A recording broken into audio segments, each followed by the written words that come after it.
Hi friends, నేను మీ అనంత. అందరూ బాగున్నారా? నేను బాగున్నాను. చూడండి, అది టొమాటో అండ్ కాలీఫ్లవర్ ఎగరేసానండి.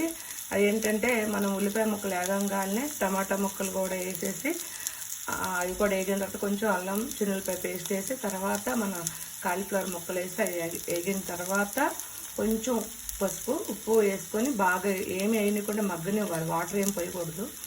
లాస్ట్లో కొంచెం ధనియా వేసేస్తే అయిపోతుంది అనమాట. ధనియా పౌడర్ వేసుకుంటే ఓకేనా.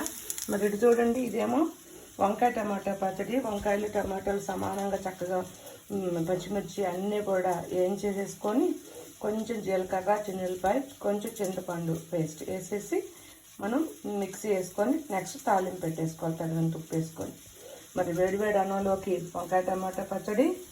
చూడండి, మంచి నెయ్యి అండ్ కాలీఫ్లవర్ టమాటో కర్రీ. మరి మీరేంటో నాకు కూడా కామెంట్లో చెప్పండి. సబ్స్క్రైబ్ చేయండి, ప్లీజ్ షేర్ చేయండి అండ్ గంట ఐకాన్ నొక్కండి. ఓకేనా ఫ్రెండ్స్, మరి బాయ్.